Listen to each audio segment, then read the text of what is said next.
जब भी नए लोग स्टॉक मार्केट में एंटर करते हैं तो उनकी कोशिश रहती है कि उन्हें बस स्टॉक्स का नेम बता दें और वो उसमें इन्वेस्ट कर दें और जल्दी से जल्दी हाई रिटर्न उन्हें मिल जाए। बट अनफॉर्चुनेटली ऐसा होता नहीं। जब भी आप यूट्यूब, टेलीग्राम, दूसरे सोशल मीडिया या फिर फ्रेंड के बताए हुए स्टॉक्स में बिना खुद का रिसर्च किए इन्वेस्ट करते हैं तो कभी भी उनको कॉन्फिडेंटली लॉन्ग टर्म तक होल्ड नहीं कर पाएंगे। और अगर आप होल्ड कर भी लेते हैं तो फ्यूचर में अगर उस बिजनेस में ग्रोथ नहीं रहती है या फिर उस बिजनेस में कोई इशू आ जाता है तो जब तक आपको कोई बताएगा नहीं तो आप उस स्टॉक से कभी एग्जिट नहीं कर पाएंगे। सो आप हमेशा दूसरों पर डिपेंडेंट रहेंगे और जनरली इन्वेस्टमेंट में ये चीज काम नहीं करती है। एक और एग्जाम्पल की अगर हम बात करें तो जैसे स्मार्टफोन खरीदने के लिए हमारे पास कुछ पैरामीटर्स होते हैं कि उसमें कैमरा कितना मेगापिक्सल होगा, बैटरी की कैपेसिटी क्या होगी या स्क्रीन साइज क्या होगा। हम सिमिलर फोन्स को कंपेयर करते हैं तब जाके एक बेस्ट वन को चूज करते हैं। पर कमाल की बात यह है कि हजारों या कभी कभी लाखों रुपीस के स्टॉक्स में इन्वेस्ट करने से पहले भी हमारे पास खुद का कोई चेकलिस्ट या खुद की कोई पैरामीटर्स की लिस्ट नहीं होती जिससे कि हम ये चेक कर पाएं कि उस स्टॉक या उस बिजनेस के फंडामेंटल्स कैसे हैं, उसका क्वार्टरली रिजल्ट कैसा रहा या फिर उस बिजनेस का फ्यूचर कैसा हो सकता है। और अगर ये सब स्टडी करने के लिए आपके पास इनफ टाइम एंड इंटरेस्ट नहीं है तो आपको बेसिकली डायरेक्ट स्टॉक्स की बजाय म्यूचुअल फंड में ही इन्वेस्ट करना चाहिए। हाँ, अगर आपका स्टॉक मार्केट में इंटरेस्ट है, आप स्टॉक मार्केट के रिस्क को समझते हैं और स्टॉक मार्केट में लर्न करने के लिए रेगुलर टाइम इन्वेस्ट कर सकते हैं तो आज का वीडियो स्टॉक मार्केट इन्वेस्टमेंट से रिलेटेड कुछ बेसिक कंसेप्ट्स को कवर करेगा। हेलो दोस्तों, मैं हूं दीपक राजपाल और financial planning and investment series के 9th एपिसोड में हम कुछ स्टेप्स की बात करेंगे जो स्टॉक पिकिंग में हमारी हेल्प कर सकती हैं। जो पैरामीटर्स या स्टॉक्स के नेम हम मेंशन करने वाले हैं वो सिर्फ एग्जाम्पल के लिए होंगे। सो एक्चुअल इन्वेस्टमेंट के लिए आपको खुद से स्टडी करना जरूरी है या फिर किसी इन्वेस्टमेंट एडवाइजर से आप कंसल्ट कर सकते हैं। तो चलिए आज का सेशन हम स्टार्ट करते हैं। आज के टॉपिक्स में हम कवर करेंगे कि कौन कौन सी इन्वेस्टमेंट स्ट्रेटजीज एंड कंसेप्ट्स रहते हैं। मेन जो फोकस रहेगा हमारा वो रहेगा कि हम स्टॉक्स को कैसे एनालाइज कर सकते हैं और कैसे स्टेप बाय स्टेप पिक कर सकते हैं अपने पोर्टफोलियो के लिए।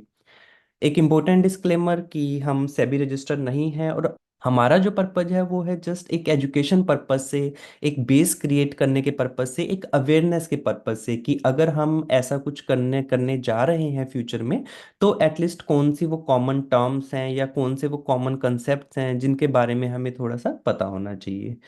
सो ये हमारे आज के टॉपिक्स हैं। सबसे पहले अगर हम स्टार्ट करें कि इन्वेस्टमेंट स्ट्रेटजीज कौन कौन सी होती हैं तो ज़्यादातर आप आपने अगर स्टॉक्स में अगर आप स्टॉक्स रिकमेंडेशंस के वीडियोस देखते हैं या फिर अगर स्ट्रेटजीज को रीड करते हैं तो कुछ इस तरह की टर्म्स सुनने को हमें मिलेंगी। एक है passive and active strategies. So passive strategies में जनरली क्या होता है कि आपने एक अनदर टर्म अगर हम यूज़ करना चाहें तो बाय एंड होल्ड और या बाय एंड फॉरगेट, कि हमने एक बार इन्वेस्टमेंट कर दी उसके बाद हम उसमें एक्टिवली इन्वॉल्व नहीं है, हमारी लॉन्ग टर्म की वो इन्वेस्टमेंट है। देन एक्टिव स्ट्रेटजीज की अगर हम बात करें तो एक्टिव इन्वेस्टमेंट में जो लोग काफ़ी फ्रीक्वेंटली बाय करते हैं, फ्रीक्वेंटली सेल करते हैं, तो उस तरह की स्ट्रेटजीज को हम एक्टिव स्ट्रेटजीज में इन्वॉल्व कर सकते हैं। देन कुछ लोग हैं जो जनरली ये एज्यूम करते हैं कि मुझे एक रेगुलर इनकम या एक रेगुलर रिटर्न चाहिए स्टॉक मार्केट से। तो वो डिविडेंड ग्रोथ इन्वेस्टिंग में भी इन्वेस्ट करते हैं कि जो स्टॉक है वो अगर रेगुलरली कुछ पार्ट अपनी जो उनके प्रॉफिट्स हैं उसका जो कुछ पार्ट अगर वो डिस्ट्रीब्यूट करती है उनके इन्वेस्टर्स में तो उसको एक टर्म दी जाती है डिविडेंड। सो कुछ ऐसी स्टॉक्स हैं, कुछ ऐसी कंपनीज हैं जो रेगुलरली डिविडेंड प्रोवाइड करती हैं। अगर आप ऐसी कंपनीज में इन्वेस्ट करते हैं जिससे कि रेगुलरली डिविडेंड की फॉर्म में आपके पास रिटर्न, चाहे उस कंपनी में ज़्यादा बन रहे हो या नहीं बन रहे हो, बट डिविडेंड की फॉर्म में आपके पास कुछ रिटर्न रेगुलरली आता रहे, तो वो इस कैटेगरी में आप उसको इंक्लूड कर सकते हैं।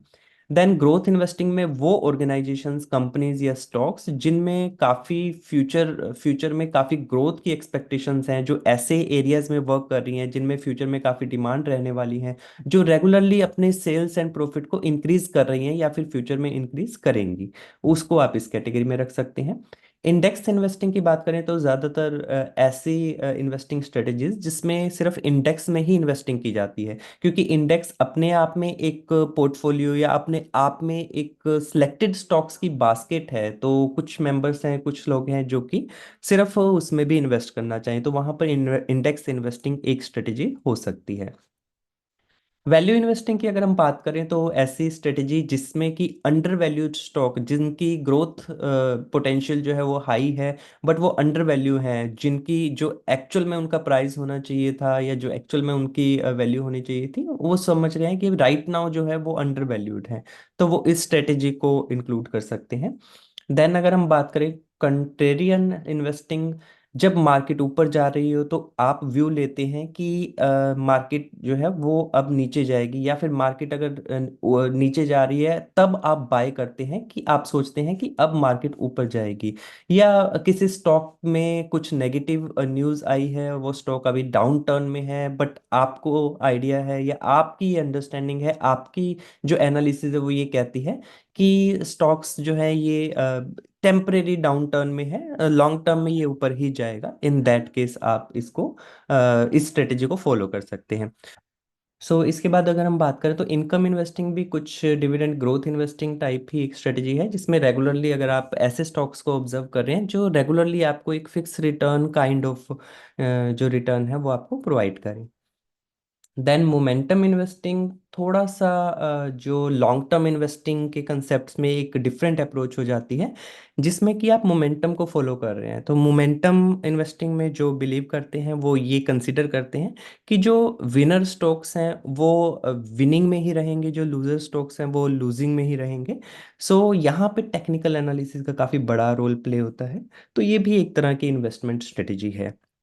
देन इसमें से कौन सी स्ट्रेटेजी बेस्ट है या किसे कौन सी स्ट्रेटेजी पिक करनी चाहिए, इस पर आने से पहले हम एक और स्लाइड को रिव्यू कर लेते हैं, जिसमें कि कुछ ऐसी टर्म जो कि इन्वेस्टिंग से रिलेटेड ही है बट काफ़ी यूज की जाती हैं। तो एक है एवरेजिंग डाउन। तो फॉर एन एग्जांपल, आपने कोई स्टॉक 1000 में लिया, देन वो 800 पर आ गया, देन वो 600 पे आ गया। तो आप रेगुलरली एक इंटरवल पे या एक रेगुलर प्राइस इंटरवल पे उसको बाय कर रहे हैं, सो दैट कि आपका जो हाई कॉस्ट पे अगर आपने बाय किया है तो ऑन एन एवरेज वो थोड़ा सा उसकी एवरेजिंग हो जाए, कि वो एक एवरेज कॉस्ट पे आ जाए, कि 4 बार में आपने जितनी कॉस्ट पे बाय किया उनकी जो एवरेज बनेगी वो आपकी एवरेज बाइंग हो जाए। ऐसा ना हो कि मार्केट या स्टॉक ऑल टाइम हाई पर है या फिर एक अच्छी रेंज में चल रहा है, देन आपने लमसम अमाउंट, एक बड़ा अमाउंट उसमें इन्वेस्ट किया, and then with the time वो स्टॉक जो है वो नीचे आता है, एट दैट टाइम आपके पास इन्वेस्ट करने के लिए कुछ नहीं है। तो आपको सबसे पहले तो वो लॉस कवर करना होगा और उसके बाद आपका प्रॉफिट बनना स्टार्ट होगा। तो एवरेजिंग डाउन एक कॉमन स्ट्रेटजी है जिसमें कि अलग अलग प्राइस रेंज में या अलग अलग इंटरवल पे स्टॉक बाय किया जाता है, सो दैट कि आपकी एवरेज कॉस्ट जो है वो लो हो सके। देन बाइंग ऑन डिप्स भी काइंड ऑफ सेम स्ट्रेटजी है। थोड़ा सा अगर डिफरेंस कहें तो हम ये कह सकते हैं कि एक बड़े डिप अगर आपको मार्केट में मिलते हैं, किसी स्टॉक में मिलते हैं, उस पर्टिकुलर पॉइंट पे आप रेगुलरली बाय करते हैं। Then 52 week high and 52 week low. 52 week को अगर आप कैलकुलेट करें तो ये अप्रोक्सीमेटली 364 डेज आपके बनेंगे, यानी कि 1 ईयर हम कह सकते हैं। तो 1 ईयर की रेंज में जो स्टॉक अपने हाई पर चल रहा है या अपने लो पे चल रहा है उन्हें हम generally 52 week high and 52 week low कहते हैं। ब्रेकआउट स्टॉक जो एक पर्टिकुलर रेंज के बाहर फर्स्ट टाइम कोई स्टॉक अगर निकलता है तो उसे हम ब्रेकआउट स्टॉक कहते हैं। जनरली ऑल टाइम हाई जो उसने क्रिएट किया होता है उस रेंज से अगर वो बाहर निकलता है तो उसे ब्रेकआउट स्टॉक्स कहते हैं। मल्टी बैगर स्टॉक्स जो आपको मल्टीफोल्ड रिटर्न देते हैं, यानी कि 2 गुना, 3 गुना, 4 गुना रिटर्न देते हैं, अगर स्पेशली कुछ मंथ्स में या कुछ ईयर्स में, तो उन्हें हम जनरली मल्टी बैगर स्टॉक्स कहते हैं। Coffee can investing gain by and forget type strategy है, कि आप एक रेगुलर जो ग्रोथ ओरिएंटेड स्टॉक्स हैं जिन्होंने ईयरली मतलब काफ़ी सालों से रेगुलर ग्रोथ, आरओसी या फिर हमारी सेल्स एंड प्रॉफिट दिखाया है, ऐसे स्टॉक्स में अगर आप इन्वेस्ट करते हैं तो। अंडर ओवरवैल्यूड स्टॉक्स की बात करें तो ऐसे स्टॉक्स जो काफ़ी ज़्यादा रिटर्न दे चुके हैं लेकिन उनके फाइनेंशियल्स उनके उस ग्रोथ को सपोर्ट नहीं करते हैं, तो उन्हें जनरली हम ओवरवैल्यू स्टॉक्स की कैटेगरी में डाल सकते हैं। अंडर वैल्यू स्टॉक्स अगेन इसका अपोजिट कि अगर कोई स्टॉक जो है वो बहुत ज़्यादा परफॉर्म नहीं किया है उसने, तो लग रहा है कि उसका जो प्राइस है उसकी एक्चुअल जो प्राइस होना चाहिए उससे कम रेंज में चल रहा है और उस स्टॉक में पोटेंशियल काफ़ी हाई है, तो उसको हम अंडर वैल्यू स्टॉक कह सकते हैं। ये जस्ट कुछ क्विक डेफिनेशंस थी, अगर डिटेल में हम जाएंगे तो हो सकता है इनमें से एक एक टॉपिक के लिए एक डिटेल सेशन भी कवर करना पड़े। सो अदरवाइज वैसे यूट्यूब पर काफ़ी इजीली इनसे रिलेटेड आपको सेशंस मिल जाएंगे। सो हम एक पर्टिकुलर टर्म या पर्टिकुलर कंसेप्ट को बहुत ज़्यादा डिटेल में अभी फिलहाल कवर नहीं करेंगे, जस्ट एक आइडिया लेना ही हमारा आज का फिलहाल मेन पर्पस था। सो कौन सी स्ट्रेटेजी या कौन से कंसेप्ट्स काम करते हैं, तो उसका सिंपल सा आंसर है कि सभी चीज़ें काम करती हैं, इसी वजह से वो मार्केट में एग्जिस्ट करती हैं।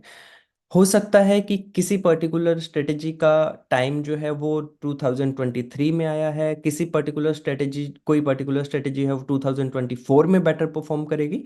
देन है कि स्टॉक्स को एनालाइज कैसे करें। तो अगर टॉप यूट्यूब चैनल्स वाला सेशन आपने देखा हो तो वहाँ पे हमने मेंशन किया था कि स्टॉक को एनालिसिस करने के लिए जो प्राइमरी वेबसाइट्स हैं जिन्हें मैं पर्सनली यूज़ करता हूँ वो है screener dot in, trendline, trading view and ticker tape. और भी काफ़ी सारे टूल्स एग्जिस्ट करते हैं, सो आप एक्सप्लोर करेंगे तो मोस्टली हमारे पास जो कॉमन चीज़ें रहती हैं लाइक उस स्टॉक्स के फंडामेंटल्स क्या हैं, स्टॉक्स के फाइनेंशियल रेशियोज क्या हैं, हमें उनसे मेन कंसर्न रहता है कि वो हम जिन जिन वेबसाइट से भी चेक करें उन्हें हम फॉलो कर सकते हैं। देन स्टॉक को एनालाइज करने के लिए दो कॉमन एनालिसिस कैटेगरीज जिनको यूज़ किया जाता है, उनमें से पहली है फंडामेंटल एनालिसिस, जो फोकस करती है कि किसी स्टॉक किसी कंपनी के फाइनेंशियल रेशो कैसे कैसे हैं, उनमें सेल्स कैसी है, लास्ट कुछ सालों में क्या ग्रोथ रही है सेल्स में, प्रॉफिट कैसा है, कैश फ्लो कैसा है, आरओसी कैसी है। जबकि टेक्निकल एनालिसिस की बात करें तो वो मेनली वर्क करता है प्राइस मूवमेंट पे, कुछ इंडिकेटर्स रहते हैं, हिस्टोरिक चार्ट रहता है जिसके बेस पे ये एक्सपेक्ट किया जाता है कि कोई स्टॉक का जो ट्रेंड है, किसी कंपनी का जो ट्रेंड है, जो रिटर्न है वो अप ट्रेंड में रहेगा या डाउन ट्रेंड में रहेगा। और लॉन्ग टर्म इन्वेस्टिंग की ज़्यादातर स्ट्रेटजीज में जो मेन रोल रहता है वो रहता है फंडामेंटल एनालिसिस का, कि कंपनी के जो फंडामेंटल है, फाइनेंशियल्स है वो स्ट्रांग होने चाहिए। टेक्निकल एनालिसिस को आप 5%, 10% या 20% just at the time of buying या सेलिंग आप कह सकते हैं कि उस टाइम पे आप कंसिडर कर सकते हैं। अदरवाइज एक बार अगर आपने स्टॉक ले लिया है और लॉन्ग टर्म इन्वेस्टिंग की हम बात कर रहे हैं तो ऑब्वियस सी बात है कि वहां पर फिर टेक्निकल एनालिसिस का ज़्यादा रोल नहीं रहता है, रेगुलरली हमें प्राइस मूवमेंट देखने की ज़रूरत नहीं रहेगी क्योंकि हम लॉन्ग टर्म पर फोकस कर रहे हैं। अब हम आते हैं हमारी मेन एक इम्पोर्टेंट स्लाइड पे कि कौन कौन से ऐसे फैक्टर्स हैं जिनके बेस पे हम स्टॉक्स को पिक कर सकते हैं। सो अगर हम देखें तो जिन वेबसाइट्स की हमने बात की, for an example trend line है या फिर हमारे पास स्क्रीनर है, तो इनको जब आप टॉप टू बॉटम देखेंगे तो आपके पास बहुत से ऐसे फैक्टर्स, ऐसे फाइनेंशियल रेशियोज, ऐसे पैरामीटर्स रहेंगे जिनके बेस पे आप किसी स्टॉक को एनालाइज कर सकते हैं। प्राइमरी अगर हम बात करें कि ये हंड्रेड्स ऑफ पैरामीटर्स, ऑब्वियस सी बात है कि हम हर स्टॉक के लिए हंड्रेड ऑफ पैरामीटर्स को किसी एक्सपर्ट की तरह तो चेक नहीं कर सकते। इंपॉर्टेंट पैरामीटर को चेक करके अगर हम स्टॉक इन्वेस्टिंग में स्टार्टिंग करना चाहें तो हम कैसे कर सकते हैं उसके बारे में हम यहाँ पर बात करेंगे। प्रॉफिट ग्रोथ की हम बात करेंगे। किसी कंपनी में अगर रेगुलरली प्रॉफिट आ रहा है, रेगुलरली उसका रिवेन्यू ग्रोथ हो रही है, और अगर किसी कंपनी का डेट जो है वो कम है, या फिर किसी कंपनी के वैल्यूएशन स्कोर्स जो हैं वो अच्छे हैं, एक अच्छी इंडस्ट्री से वो बिलोंग करता है, तो हम कह सकते हैं कि उसके बेस पे हम किसी स्टॉक्स को शॉर्टलिस्ट कर सकते हैं। ओवरऑल इन फैक्टर्स की अगर हम बात करें तो हमारा जो मेन पर्पस है कि कुछ पर्टिकुलर फैक्टर्स, इनमें से हम एटलीस्ट 4 और 5 फैक्टर हमें चूज करने चाहिए, और उन फैक्टर्स के बेस पे हमें सबसे पहले करना चाहिए शॉर्टलिस्ट कि कौन कौन से स्टॉक्स हमारे उस पर्टिकुलर पैरामीटर से मैच हो रहे हैं।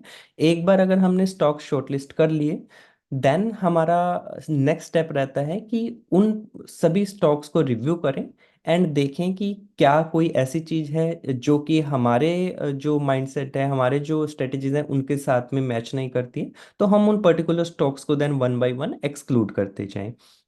देन लेट अस सपोज हमने एक 200 सेट ऑफ स्टॉक्स हमने लिए थे, जिसमें से शॉर्टलिस्ट करके हमने लेट अस सपोज 70 और 80 स्टॉक्स हमारे पास शॉर्टलिस्ट से आए। देन उसमें से एक्सक्लूड करके हम लेट सपोज हमारे पास जो स्टॉक्स हैं वो बचे 50।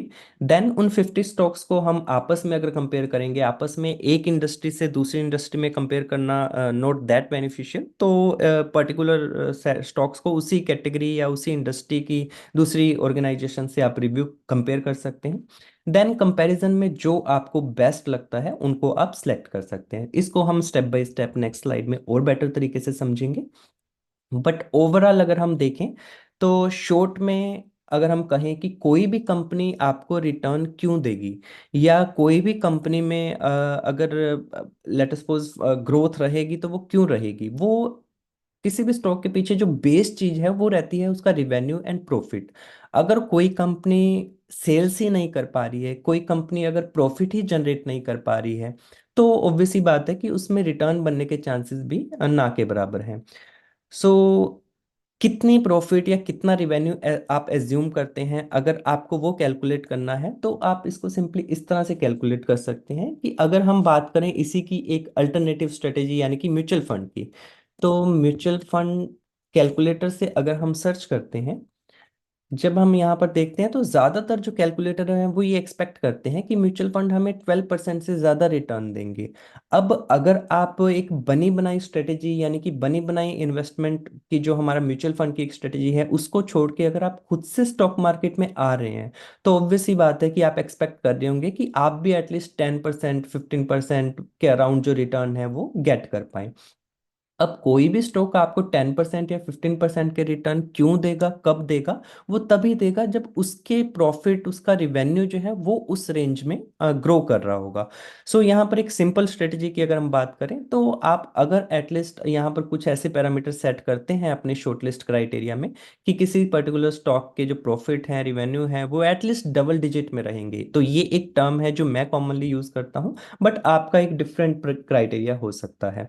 सिमिलरली डेट रेशो की बात करें तो अगर लेस देन, ज़्यादातर अगर आप देखें तो रिकमेंड किया जाता है कि कंपनी का डेट रेशो लेस देन 1 होना चाहिए।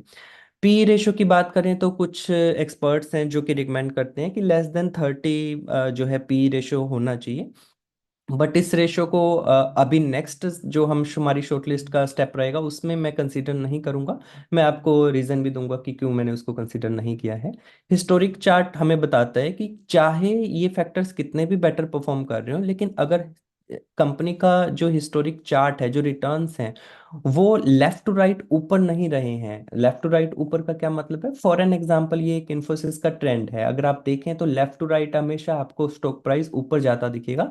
डेफिनेटली इसमें 20% 30% की डिप भी आपको मिलेगी, बट एटलीस्ट किसी स्टॉक का प्राइस आपको हिस्टोरिकल ट्रेंड में ऐसे ऊपर जाता, देन बहुत ही ज्यादा नीचे आता, ऊपर जाता, इस तरह से नहीं दिखेगा। अगर ऐसा दिख रहा है तो वो शायद से लॉन्ग टर्म इन्वेस्टमेंट के लिए या फिर मतलब हाँ फंडामेंटली स्ट्रॉन्ग स्टॉक्स नहीं है, उसके पीछे का रीजन आपको एनालिसिस से खुद या तो गेट करना है, या फिर आप सिंपली स्टॉक ट्रेंड के बेस पे उन स्टॉक्स को एक्सक्लूड कर सकते हैं।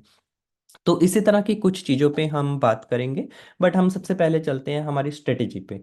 तो उन फैक्टर्स के बेस पे किस तरह से स्टेप बाय स्टेप हम स्टॉक्स पिक कर सकते हैं, उसमें से एक स्ट्रेटेजी है यूजिंग स्क्रीनर। काफ़ी सारे ऑनलाइन स्क्रीनर अवेलेबल हैं इंटरनेट पे। स्क्रीनर डॉट इन अपने आप में स्क्रीनर बेस्ड वेबसाइट है। देन एक और वेबसाइट जिसकी हम बात करते हैं ट्रेंडलाइन डॉट इन, ये भी आपको स्क्रीनर की फैसिलिटी प्रोवाइड करती है। सो यहाँ पर आपको अपना खुद का एक क्राइटेरिया सेट करना है कि let us suppose last 5 year की प्रॉफिट ग्रोथ आप एज्यूम कर रहे हैं कि मोर देन 12% आपको चाहिए, तब आप उस स्टॉक को शॉर्टलिस्ट करेंगे। सिमिलरली रिवेन्यू ग्रोथ में आपने लेट अस सपोज एज्यूम किया कि एटलीस्ट 10% की रिवेन्यू ग्रोथ होनी चाहिए कंपनी में लास्ट 5 ईयर में। मार्केट कैपिटलाइजेशन यानी कि कंपनी का साइज कितना बड़ा है, यहाँ पे अगर हम बात करें तो मोर देन 5,000 कंपनीज एग्जिस्ट करती हैं स्टॉक मार्केट में, और एक बिगिनर के लिए बेटर है कि आप टॉप 100 200 या मे बी 500 कंपनीज में से ही सिलेक्ट करें, सो दैट कि आपका रिस्क जो है वो थोड़ा सा कम रहे। जितनी छोटी ऑर्गेनाइजेशन, छोटे स्टॉक्स में आप जाएंगे वहां पर रिस्क हाई रहेगा, क्योंकि वहां पे स्टॉक्स में प्राइस में मूवमेंट जो है वो काफ़ी फ्रीक्वेंट ऊपर नीचे रहता है, वोलेटाइल रहते हैं स्टॉक्स।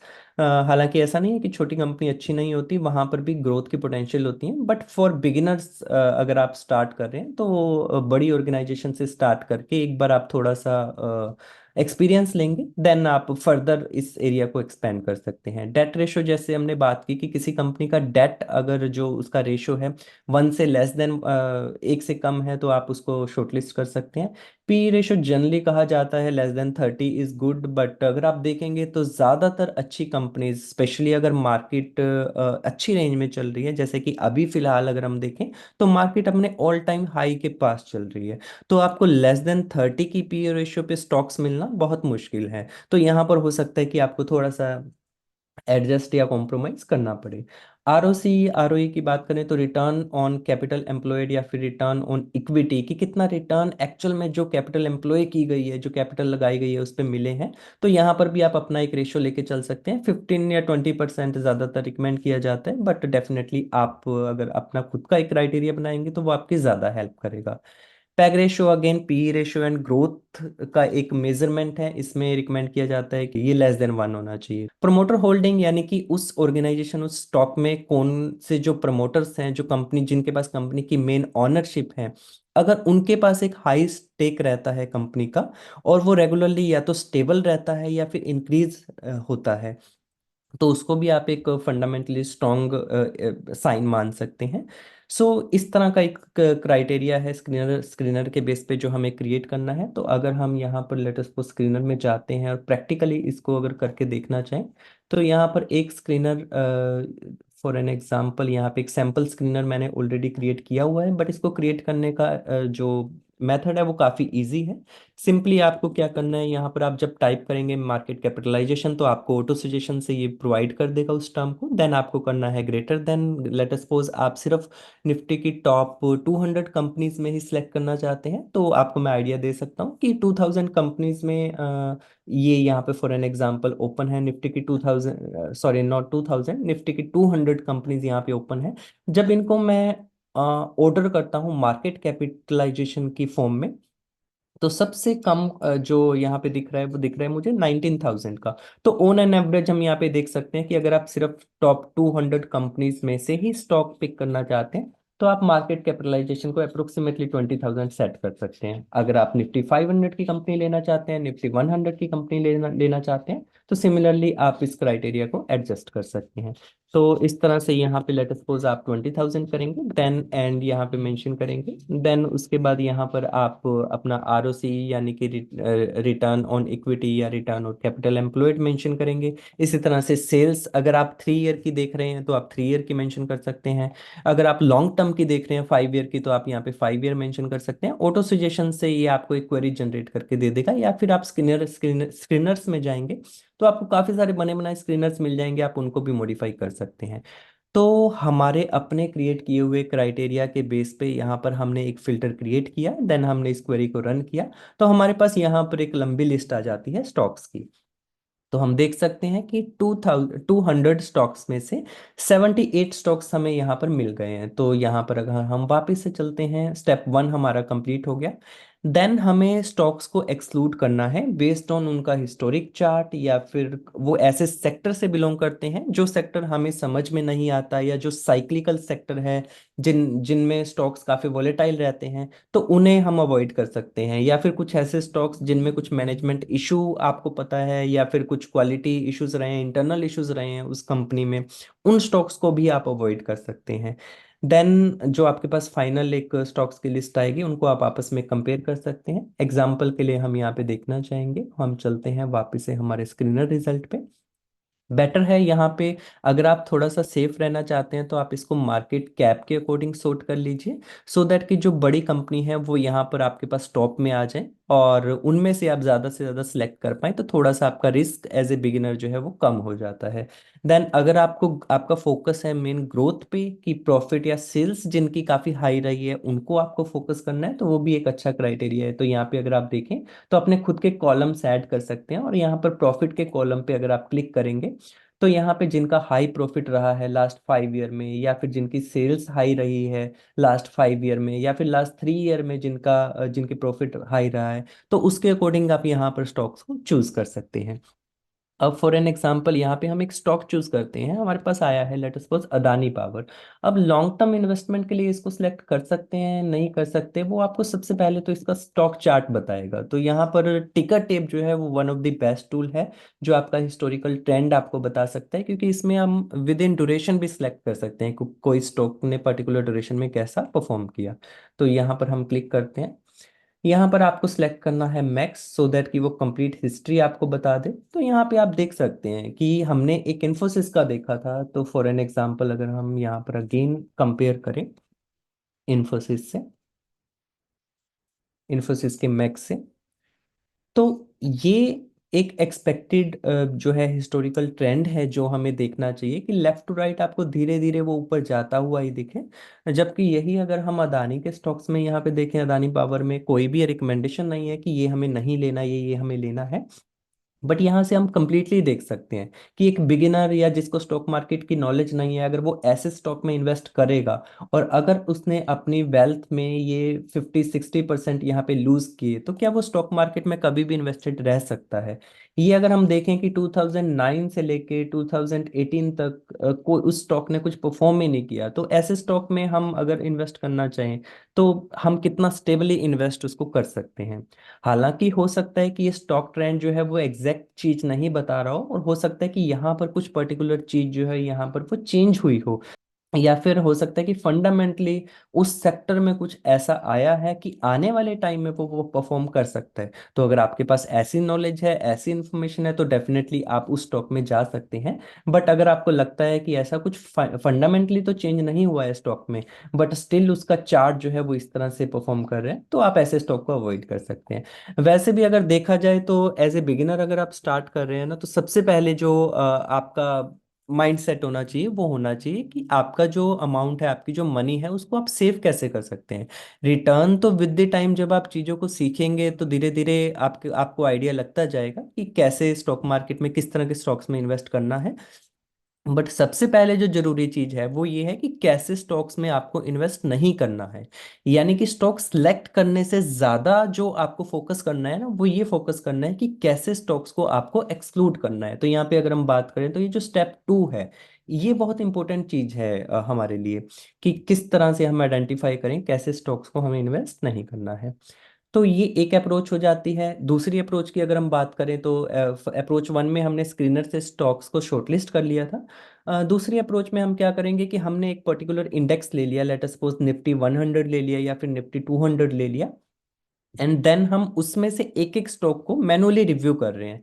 जो स्टॉक हमें लगता है कि हमारे इन 9 क्राइटेरिया या फिर जितने भी क्राइटेरिया आपने पिक किए हैं, उनमें से 70-80% क्राइटेरिया को मीट कर रहा है, यानी आउट ऑफ 10 8 या 7 क्राइटेरिया को मीट कर रहा है, और सबसे फंडामेंटल जो आपके क्राइटेरिया है कि सेल्स एंड ग्रोथ उस कंपनी की इंक्रीज हो रही है, तो आप उसको कंसिडर कर सकते हैं। जो आपको लग रहा है कि 10 में से 5 क्राइटेरिया को वो फुलफिल नहीं कर रहा है, या स्पेशली जो मेन क्राइटेरिया है कि हिस्टोरिकल चार्ट उसका वोलेटाइल है, ग्रोथ और सेल्स उसकी इतनी ज़्यादा है नहीं है, तो फिर वो आपको क्या ही रिटर्न देगा, तो उसको आप एक्सक्लूड कर सकते हैं।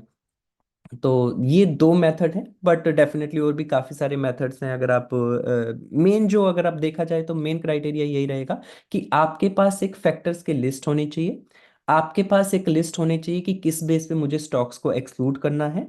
देन उसके बाद स्टेप 3 की अगर हम बात करें तो स्टॉक्स के कंपैरिजन के लिए स्क्रीनर पे बहुत अच्छे से यहाँ पे हम कंपैरिजन कर सकते हैं।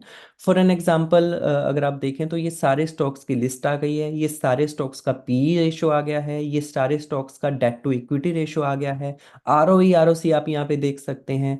बस इंपॉर्टेंट चीज ये है कि यहाँ पे डिफरेंट सेक्टर के स्टॉक्स को कंपेयर करना is not a wise thing. So for an example अगर यहाँ पे मार्केट कैप के अकॉर्डिंग हम सोर्ट करते हैं, इन्फोसिस में अगर हम जाते हैं, तो इन्फोसिस के जो सेक्टर है या जो इंडस्ट्री है उसके स्टॉक के साथ अगर अगर आप कंपेयर करेंगे तो आप आइडिया लगा सकते हैं कि ओके ये 7 स्टॉक्स जो आईटी सॉफ्टवेयर सेक्टर में अवेलेबल हैं, इसमें से किसका debt to equity ratio better है, किसकी प्रॉफिट बेटर है ओवर द 5 ईयर, या किसकी सेल्स बेटर है। तो इस तरह से अगर आप एक बार कंपैरिजन करेंगे तो आप खुद से जो है स्टॉक्स को सिलेक्ट करना सीख जाएंगे। तो ये एक बेस स्ट्रेटेजी है जिससे कि आप स्क्रीनर का यूज करके या फिर मैनुअली स्टॉक्स को रिव्यू कर सकते हैं। इसके अलावा भी काफ़ी सारी स्ट्रेटेजीज या फिर काफ़ी सारी चीज़ें अवेलेबल हैं। बट एक वीडियो में कवर करना या एक सेशन में कवर करना ऑब्वियसली थोड़ा सा डिफिकल्ट है, तो हम कोशिश करेंगे कि इसको और डिटेल से किसी और सेशन में भी कवर किया जाए। सो दोस्तों, ये था हमारा आज का सेशन। इस सीरीज में आगे के एपिसोड्स में हम बात करेंगे asset allocation, power of compounding की। आज के सेशन से रिलेटेड इंपॉर्टेंट लिंक्स आपको वीडियो के डिस्क्रिप्शन में मिल जाएंगे। तो मिलते हैं एक नए एपिसोड में। वीडियो को लास्ट तक देखने के लिए बहुत बहुत धन्यवाद।